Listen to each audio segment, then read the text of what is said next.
Mesdames, Messieurs, votre animateur, Patrice Lécuyer. Bonsoir! Bonsoir!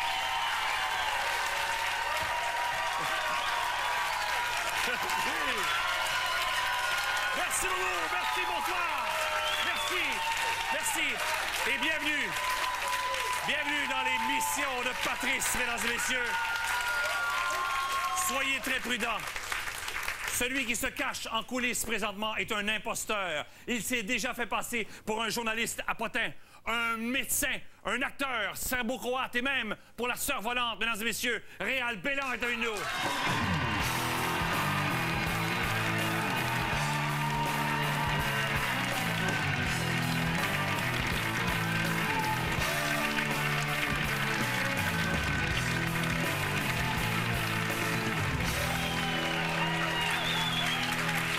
Merci beaucoup. Merci, bienvenue dans l'émission de Patrice. Je suis très content que tu sois là. Ça fait plaisir. Et j'imagine un touriste qui regarde l'émission français, forcément, il comprend la langue, et qui dit, ce gars-là s'est fait passer pour la sœur volante. Je me demande, on peut peut-être dire aux gens qui ne le savent pas encore, pour quand? Ben, je suis allé au Vatican offrir des pêtes de sœur au nouveau pape. Puis passer inaperçu, je me suis déguisé en sœur volante. Pour passer inaperçu. Ouais, ouais. Et t'es-tu fait intercepter avant de rencontrer le pape? Oui, à cause de ma barbe, probablement. Oui. Ouais. Ça a l'air qu'elle avait pas de barbe. J'avais pas prévu ça. Et puis, est-ce que tu t'es fait expulser? Écoute, je me suis fait expulser à vitesse de la lumière. Il y a à peu près 20 agents habillés en civil qui nous ont interceptés. J'étais avec Stéphane Lefebvre. Ils m'ont fait enlever ma robe, ils nous ont volé nos passeports, ils nous ont pris nos cassettes de caméra. Tout ça s'est fait en l'espace de 30 secondes. Ils vous ont enlevé vos robes? Oui, oui. Mais... Mais j'étais habillé en dessous. Oh, oui, je sais bien. À ce point-là, oui. Oui. Mais là, ça doit être assez difficile de résister et d'argumenter quand on est au Vatican avec... Oui, c'est ça. C'est qu'on avait peur. C'était notre premier... On est arrivé en Italie, puis la première chose qu'on a faite, c'est ça. On a mal calculé notre affaire. Ils nous ont enlevé nos passeports. On a dit, ben c'est fini, on s'en retourne. Finalement, ils ont visionné, ils ont vu qu'il n'y avait pas de méchanceté. Ils nous ont laissé faire. Ils vous les ont mises? Ils nous ont pas remis nos cassettes, mais ils nous ont laissé repartir. Repartir, ouais. D'accord. Tu imites, les gens qui peuvent t'écouter à C'est quoi? Se rendre compte que tu imites un pharmacien. Pas un pharmacien, mais un médecin. Oui. Mais le médecin, vous savez, les médecins qui parlent un petit peu... Comme ça, ça vérifier au niveau du thorax. Ils t'appellent beaucoup de pharmaciens. Oui. Et ce qui est étonnant, c'est qu'évidemment, tu n'as aucune connaissance en médecine, à moins que je me trompe. Ben non, pas vraiment. J'y vais à l'oreille, tu sais, des maladies que j'entends ou des noms de médicaments, je les utilise dans mes appels. Oui. Et ces gens-là, ces pharmaciens-là, te répondent, puis il y a vraiment un dialogue, puis souvent, ils sont prêts à suggérer des trucs. J'imagine que lorsque tu viens pour donner ton numéro de médecin, là, ça arrête, mais jusque-là, ça marche. Non, des fois, je donne n'importe quel numéro, puis ils font juste me répondre, je trouve pas votre numéro, c'est pas grave. Il y a toujours moyen de s'en sortir. Je suis nouveau médecin, je suis arrivé, j'étais en Ontario avant. J'ai des petits trucs comme ça. Ben là, je donne tous mes trucs. Mais lorsque tu vas à la pharmacie, est-ce qu'on te le reproche? En fait, ma mère a été malade l'hiver passé, puis chaque fois que je rentrais à l'urgence, tout le monde m'appelait Docteur Simplice. Dans ton spectacle, tu appelles des gens au téléphone. Ce sont des gens dans la salle qui te disent qui appeler. Oui, exact. Je fais un Monsieur Latreille, live. Alors, quand ça se passe mal, à la radio, on ne l'entend jamais. Ouais. Mais est-ce que ça arrive sur scène que ça puisse mal se passer? C'est arrivé une couple de fois. Oui. Il y a eu des chicanes même, des fois? Oui. C'est arrivé 3 fois, je sais pas qu'est-ce que tu veux dire, mais il y a quelqu'un qui m'a demandé, il est venu me voir avant, puis il m'a dit, là, ce qu'on va faire, c'est que je veux demander mon chum en mariage. J'aimerais que tu appelles... Attends un petit peu. J'aimerais que tu appelles sa mère à lui pour lui dire que je lui demande sa main. Puis ça a comme mal tourné parce que j'ai dit, votre fils, votre bru veut se marier avec votre fils. Puis là, le gars, il me faisait signe. Lui, il voulait pas. Mais c'était live. Fait que moi, je l'avais dans ma face. Personne ne voyait la réaction du gars. Fait que moi, je faisais comme... Allô, ça coupait. Je n'entends plus. Fait que je savais plus quoi faire. J'étais très mal à l'aise. Les gens, étonnamment, pensent que tu étais un ado tranquille. normal. Mais on a monté un espèce de dossier à savoir, est-ce que tu as toujours été aussi sage et aussi équilibré? Léger dossier, bien sûr. Et ce sont tous des coupures d'articles sur toi, oui. Okay. Fait que plusieurs artistes vont prendre des causes, vont être porte-parole d'une cause pour une cause de la charité, pour une œuvre de bienfaisance, pour une œuvre culturelle. Toi, tu es porte-parole de la semaine de la métallurgie. Ah oui. Ah oui. Pourquoi la métallurgie? Ben, j'aime le métal. Non, mais ça, là, c'est pas compliqué. J'aime ça être porte-parole, mais il faut que ça soit simple. Oui. Et ça, je trouve ça simple parce que c'est seulement... En fait, c'est pour les gens qui... Je trouve ça drôle de dire ça à soir. Ben, c'est pour les gens les jeunes qui veulent se diriger vers une job sûre et payante dans le domaine de la métallurgie. Ils cherchent des emplois à téléphoner. C'est vrai. Ah oui? C'est aussi simple que ça. C'est cher, c'est 22 $ de l'heure. En partant, tu fais 1 an d'études après ton secondaire. Bonne cause. C'est une très bonne cause. Oui. Ah oui, regarde, tu comprends. Tu es superstitieux Beaucoup. au niveau du linge, Oui. par exemple? C'est souvent les bobettes, parce que c'est comme la première chose qu'on met le matin. Puis quand ça va bien avec une certaine paire de bobettes, je vais mettre ces mêmes bobettes-là quand j'ai une journée un peu difficile.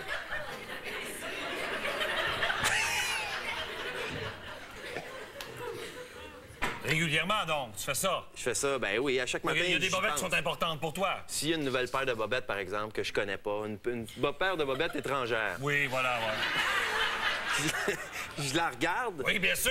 Puis là, et t'établis un premier contact. Oui, je la tiens, puis là, je me dis, qu'est-ce que j'ai dans ma journée? J'ai-tu une journée importante? Y a-t-il des affaires vraiment bizarres que je fais aujourd'hui? Ou là, je dis, oh oui, il y a telle affaire, il faut que je fasse la mission de Patrice. Fait que là, je mets des vieilles bobettes.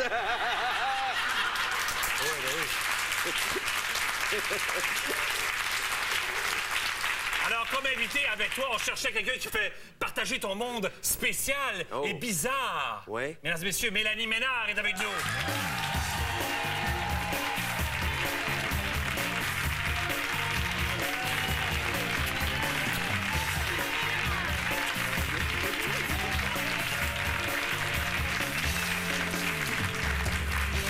Je dis personne spéciale qui peut partager ton monde spécial parce que Mélanie est assez particulière elle aussi. Oui, mais beaucoup moins que Réal. Écoute, Non. je l'écoutais en arrière puis je trouvais que vous étiez très bien partis. Je vous aurais laissé filer les deux ensemble. Oui, oui, mais tu es une personne assez particulière, cette femme. D'abord, nous sommes chanceux de t'avoir en vie ici ce soir Pourquoi? parce que tu t'es rendu. Ouais. Tu as une certaine difficulté, je pense que tu le sais toi-même, Réal, Oui. avec la voiture. Oui, mais je suis rendue bonne. C'était au début, tu m'as connue, toi. Je commençais à conduire. Là, je suis rendue pas pire. Oui, parce que j'ai dit qu'il faut que, dépendamment des brassières qu'elle se met, elle peut se retrouver. Mélanie prend un chemin, elle le connaît bien. Si elle change d'heure, elle se trompe. C'est vrai? Ouais. Oui, c'est vrai. Oui? Oui, mais c'est parce que je suis balance. J'ai su ça. J'ai rencontré Anne-Marie Chalifou et elle m'a dit que c'était propice au signe de la balance de ne pas avoir d'orientation et d'être en retard. Si toutes les balances étaient comme toi, 20 % de la population ne serait plus de ce monde. Ah, oui. Quand tu as commencé à conduire, tu trouvais que les voitures étaient trop larges pour la largeur de la rue? Ça, j'ai eu de la misère, oui. Mais maintenant, ils en font des plus petites. Ça m'aide, moi, ça. Tu as eu une famille assez particulière pour le monde d'aujourd'hui. 8 frères et sœurs. Oui, 7 frères et sœurs. Ben, 7 frères et sœurs avec toi, Ouais. donc 8, ce qui est assez rare aujourd'hui. Oui. Ça se passait bien côté habillement? C'était... Habillement, oui, là, Oui. on se refilait ça. Oui, oui. Oui. T'avais pas des choses faites avec du tissu qui matchaient? Oui, oui, c'est vrai, j'avais ça. C'est parce que ma mère... Parce que pour toi, c'est normal. Tu sais, c'est Ben pour ça oui, que je dis mais que- ça fait partie de ma vie. tu Oui. sais. Mais quand ma mère, elle achetait une verge, mettons, elle se servait de la verge au complet. Fait qu'elle faisait-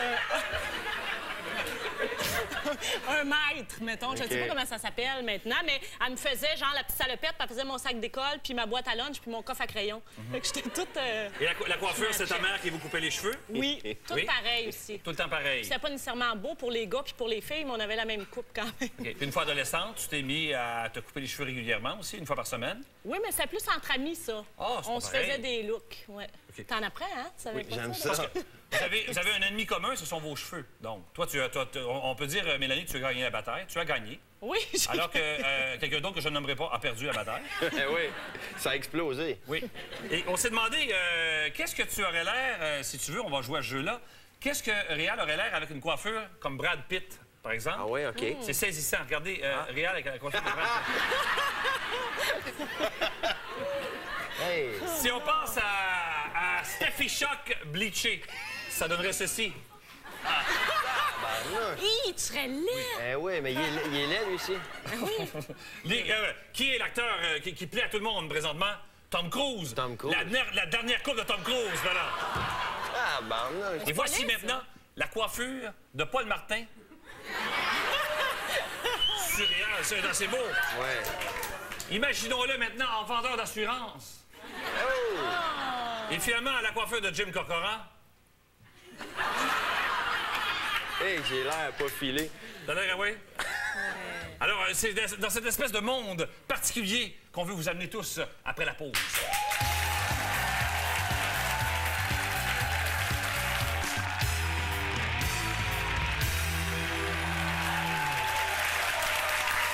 Merci beaucoup, merci. Bon, alors, ce monde particulier qu'on peut voir sur scène, qui est assez habituel, parce que chacun peut avoir son monde, mais c'est assez rare quand même que les humoristes ont ton univers. Alors que souvent, on se dit, s'il était dans le monde de la publicité réelle, quel genre de publicité ça pourrait donner? Mais il y a des gens comme toi qui pensent à vendre des produits avec ton même esprit. Non. On a pensé d'essayer de trouver à travers le monde des espèces de frères cosmiques. Ah, j'aime ça. Comme ça? Ouais. Allons-y avec une publicité, je ne vous dis pas de quoi. On regarde ça ensemble. Regardez ce que ça donne.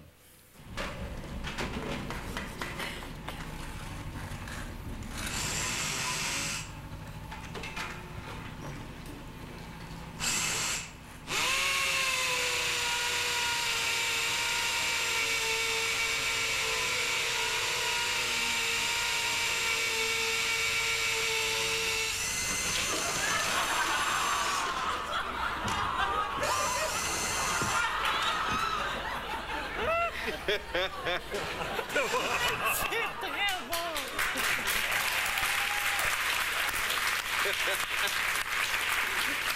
En plus, c'est un bricoleur. J'adore ça. Oui, bien sûr. Ouais. Non, c'est des gens partout dans le monde. Tu pourrais faire un congrès. C'est drôle parce que moi, quand j'écoutais Price is Right quand j'étais petit, je voyais tout le temps la madame qui tourne la roue passer en dessous. Ça m'a fait penser à ça. C'est comme un fantasme. Tu n'as pas de barrière. Est-ce que tu fais vraiment de la censure, toi, lorsque tu fais des... Oui. Oui? Oui, absolument. Il y a des sujets que tu peux pas aborder, plein de sujets, c'est normal. Toi aussi? Oui. ben oui, c'est sûr qu'à un moment donné, on a un filtre, là. OK, les animaux. Est-ce qu'il y a des choses que tu ferais pas, par exemple, avec des animaux? Pas dans la vie, mais en spectacle. C'est l'amour. L'amour, oui, bien sûr. Mais non, mais des animaux, pas de méchanceté avec les animaux. Pas de méchanceté sur les animaux? Non, jamais. Ah, voici donc une publicité de voiture. On regarde ça ensemble.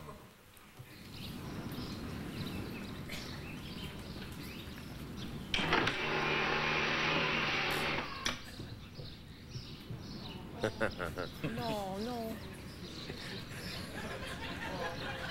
Non.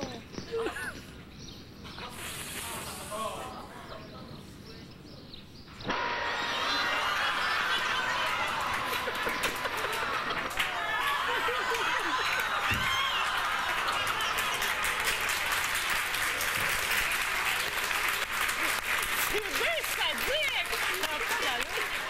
Alors, on sent le malaise! On sent le malaise envahir. Oui, mais j'adore ça.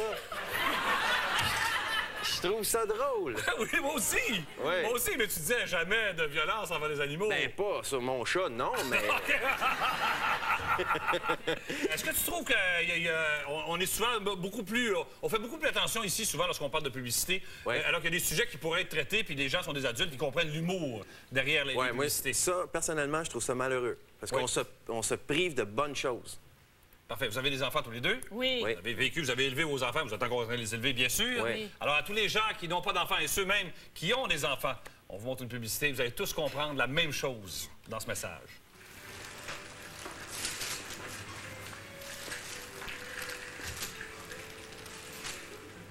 Non.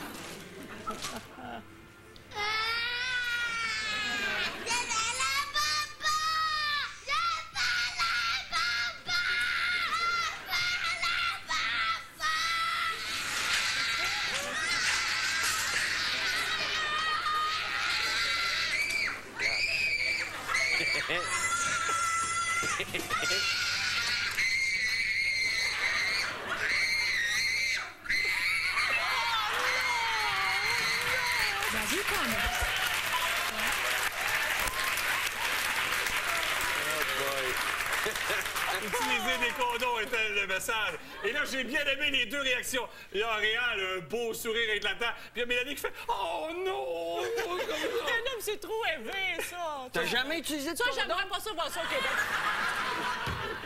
C'est pas beau. Est-ce que tu reçois, les deux, par exemple, est-ce que vous recevez des lettres bizarres, des fois, de gens? Non, je suis certaine plus réelle que moi. Oui? Moi, j'attire quand même un public assez normal. Parce qu'on a quelqu'un ici qui a écrit un livre, et ce sont toutes des lettres assez particulières qu'il a envoyées à différentes compagnies et auxquelles il a eu et pour lesquelles il a obtenu des réponses. On accueille Martin Canuel qui est avec nous.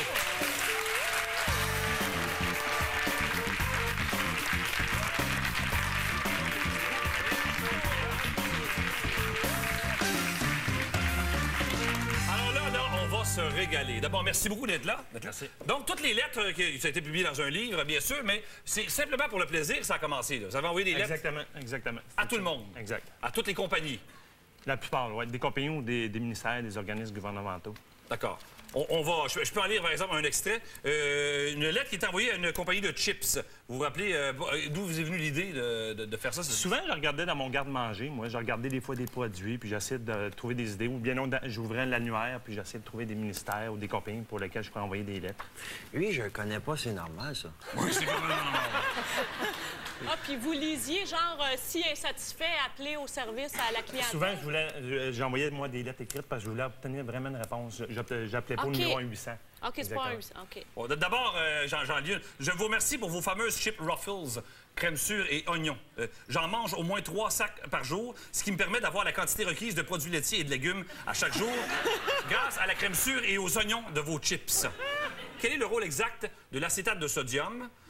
Trouvez-vous que 0 % de l'apport quotidien recommandé en vitamine A qu'apportent vos chips est suffisant? Et 10 grammes de matière grasse sur une portion de 28 grammes, vous ne trouvez pas que c'est beaucoup? Et quand je vois tous les acides que contiennent vos chips, y a-t-il un danger à long terme de manger vos chips à main nue? Et vous avez eu, vous avez eu une réponse. Exactement, une réponse. Et aussi des coupons pour 3 sacs de chips. Ah ouais? En disant merci de l'intérêt que vous portez à nos produits. Vous avez même écrit à Radio-Canada. Exactement. En suggérant une émission de style Fort Boyard. Exactement. Où les tigres seraient en liberté et affamés. Là, ça serait vraiment une vraie épreuve de survie. Oui. Puis ça serait les animaux seraient venimeux. Venimeux. Donc, si on se fait piquer, on meurt, bien sûr. C'est fini. Et les gagnants seraient vraiment les plus forts qui survivraient et les moins bons mourraient. Exactement. Et le titre de l'émission, c'était que le plus faible crève. Que le plus faible crève. Ouais. D'accord. Et est-ce que Radio-Canada vous a réécrit? Oui, ils m'ont répondu. Oui? Exactement. Et la lettre, on l'a, bien sûr, mais la lettre disait simplement malheureusement, votre projet n'a pas été retenu. C'est vrai. Donc, il a été étudié. Ouais. Exactement. Ils ont remplacé ça par les lionnes l'après-midi.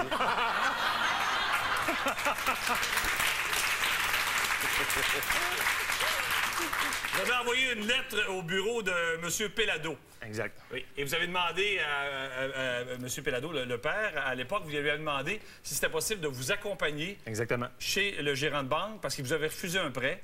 Mais s'il arrivait avec lui, surtout s'il arrivait en hélicoptère, le gérant serait impressionné.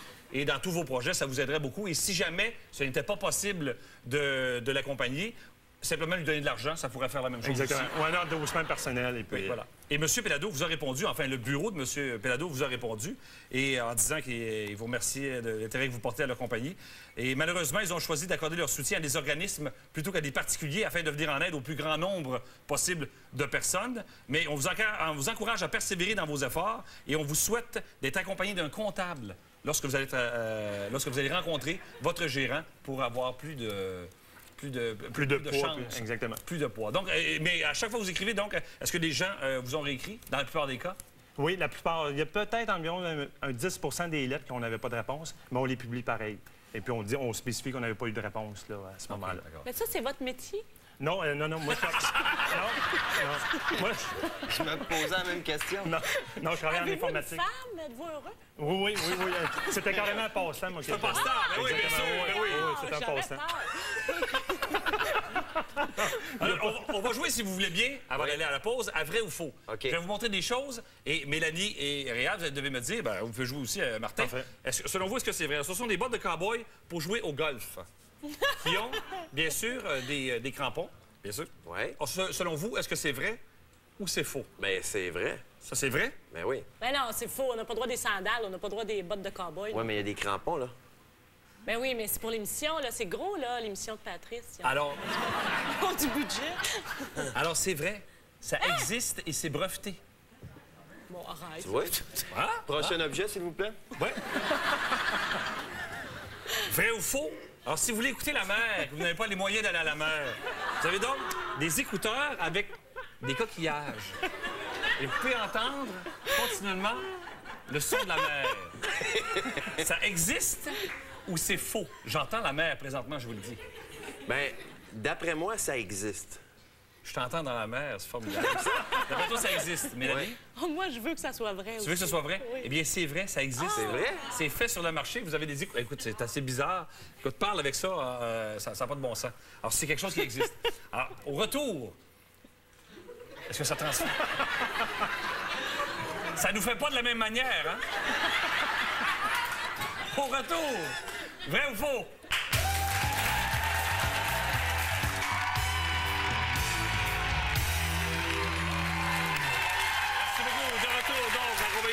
De Mélanie.